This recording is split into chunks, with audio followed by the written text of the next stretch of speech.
Assalamualaikum warahmatullahi wabarakatuh. Alhamdulillah, pada kesempatan ini kita bisa berjumpa lagi pada mata kuliah Hadis Tarbawi. Hari ini saya akan mengulas mengenai metode yang dapat digunakan untuk memahami sebuah hadis. Nah, ada 4 macam metode yang bisa digunakan, yaitu ada metode tahlili, ada metode ijmali, ada metode muqarrin, dan yang terakhir ada metode maudhu'i. Kita langsung saja ke metode yang pertama adalah metode tahlili. Jadi kita memahami hadis-hadis dengan memaparkan segala aspek yang terkandung di dalam hadis yang dipahami. Jadi dalam menggunakan metode tahlili ini, para ulama dan ataupun kita yang akan menjelaskan sebuah hadis dengan cara memaparkan aspek-aspek yang terkandung di dalam hadis yang kita pahami tersebut, menerangkan makna-maknanya, mengutarakan beberapa macam pendapat para ulama terkait hadis tersebut, kemudian sudut pandang para pensarahnya, kemudian maknanya yang terkandung itu apa. Jadi ini lebih rinci. Jadi kita bisa memahami hadis tersebut dari beberapa pendapat para ulama yang sudah dirangkum oleh pensarah hadis tersebut. Kita langsung ke contoh. Nah, salah satu kitab yang menggunakan kitab syarah hadis yang menggunakan metode tahlili adalah kitab Fathul Bari. Ini adalah syarahnya dari Sahih Bukhari. Jadi ini saya ambilkan satu buah hadis yang disyarahi, dijelaskan dengan menggunakan metode tahlili. Ya, ini hadisnya berbunyi kullu mauludin yuladu alal fitrah. Nah, ini dalam kitab Fathul Bari ini, jadi pensarah menjelaskan perkata dalam matan sebuah hadis. Jadi kullu mauludin ini dijelaskan tersendiri. Kita lihat ini. Kullu mauludin, satu kata ini dijelaskan aimin bani adama wasoroha bihi Ja'far bin Rabi'ah anil A'raj an Nabi Hurairah bilafdi kullu bani adama yulatun al fitrah wa qadar wa Khalid al-Wasiti an Abdurrahman bin Isa. Ini jadi pendapat-pendapat para ulama disampaikan oleh pensarah dalam memahami makna dari kata ini, ya. Kemudian kita lihat lagi contohnya. Nah, ini kullu mauludin yuladu al fitrah. Nah, pensarah dalam memaknai kalimat ini dia juga mengutip dari beberapa pendapat para ulama. Nah, ini pendapat-pendapat banyak sekali di sini.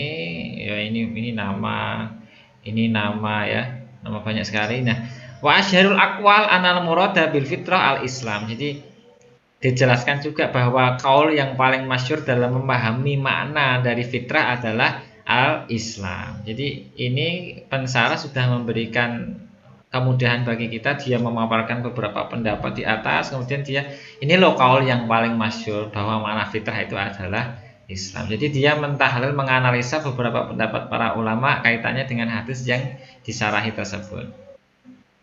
Nah, ini juga sama fa'abawahu dan seterusnya sampai akhir hadis itu pasti dijelaskan. Kalau dengan menggunakan metode tahlil itu perkata dijelaskan kemudian maknanya bagaimana. Jadi lebih enak kita membacanya. Tapi juga kita harus jeli membacanya, jangan sepotong-sepotong. Nah, kemudian yang kedua adalah metode ijmali. Ini lebih simpel dibandingkan metode yang pertama tadi tahlil. Kalau ini langsung saja. Jadi tanpa diutarakan beberapa pendapat para ulama. Intinya apa sih kalau tadi para ulama sudah menjelaskan macam-macam di metode tahlil. Nah, kalau memahami hadis kullu mauludin yuladul al fitrah dengan menggunakan metode ijmali, ya kita pakai kaul yang tadi, yang masyhur tadi, berarti makna dari fitrah adalah Islam tanpa mengutarakan beberapa pendapat para ulama seperti menjelaskan hadis tadi dengan menggunakan metode tahlili. Jadi lebih simpel, lebih ringkas, tapi dapat merepresentasikan makna literal hadis dengan bahasa yang mudah dimengerti dan enak dibaca. Kita ke metode yang ketiga adalah muqarrin. Jadi ini mengkomparasikan, membandingkan hadis satu dengan hadis yang lain, bisa dari segi redaksi hadisnya atau dari segi pendapat para ulama dalam mensarahi hadis tersebut. Nah, ini masih dalam contoh hadis yang sama. Jadi yang tadi kullu mauludin, redaksinya adalah kullu mauludin yulatu al fitrah. Itu adalah redaksi dari Sahih Bukhari. Nah, ini yang paling atas, mamin mauludin illa yulatu al fitrah adalah dari kitab hadisnya, kitab hadis Sahih Muslim. Ini Sahih Muslim. Yang pertama itu, mamin mauludin illa yulatu al fitrah, ini adalah Sahih Muslim. Jadi redaksinya seperti itu, ada perbedaan redaksi, tetapi dalam secara globalnya maknanya sama ya.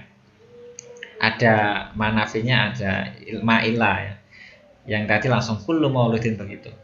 Nah, yang kedua, kullu mauludin yulatu al millah. Nah, ini perbedaannya. Yang atas tadi al fitrah, yang kedua al millah. Ini hadis dari Sunan Tirmidzi. Jadi Imam Tirmidzi meriwayatkan hadis ini bunyinya alal millah. Ya, agama. Jadi fitrah tadi dijelaskan Islam, ini al millah lebih jelas lagi, millah agama. Agama apa? Islam. Yang ketiga ini dari redaksi Imam Ahmad bin Hambal. Jadi hampir sama seperti redaksinya Imam Bukhari.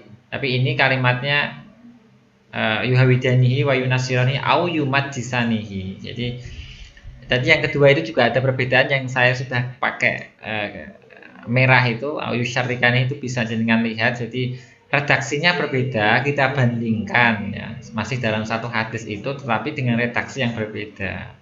Bisa jadi kita bandingkan bukan dari redaksinya tapi dari beberapa pendapat para ulama mengenai hadis yang akan jenengan pahami tersebut. Kemudian yang terakhir adalah menggunakan metode maudhu'i atau tematik. Nah, seperti kuliah kita ini nantinya kita akan menggunakan paling tidak dua metode, kita blended menggunakan metode tahlili dan maudhu'i dan tahlili. Jadi maudhu'i itu tematis seperti kita hadis tentang tujuan pendidikan, hadis tentang subjek pendidikan, hadis tentang metode pendidikan. Ini maudhu'i, kita cari beberapa hadis yang kaitannya dengan tema itu. Nah, kita kasih contoh, ini adalah beberapa hadis yang kaitannya dengan tujuan pendidikan. Yang pertama, qala Nabi sallallahu alaihi wasallam kun aliman aw muta'alliman al hadis ya. Jadi tujuan dari jenengan melakukan proses pendidikan adalah kun aliman, supaya jenengan menjadi seseorang yang berilmu. Yang kedua tujuannya adalah man arada dunya fa'ali bil ilmi wa man arada al akhirah fa'ali bil ilmi al hadis. Jadi untuk menggapai kebahagiaan di dunia dan akhirat, ini tujuan dari mencari ilmu, tujuan dari pendidikan menggapai dunia dan akhirat.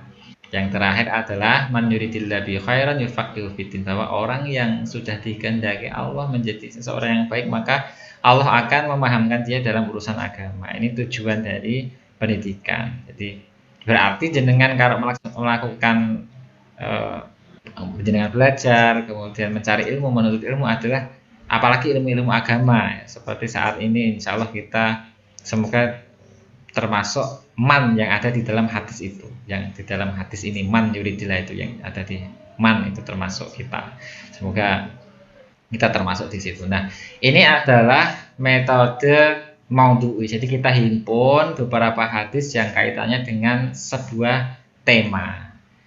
Oke, kiranya itu yang bisa saya sampaikan dari metode pemahaman hadis. Silahkan cari literasi-literasi yang lain yang kaitannya dengan materi hari ini. Terima kasih, semoga ada manfaatnya. Kurang lebihnya mohon maaf. Assalamualaikum warahmatullahi wabarakatuh.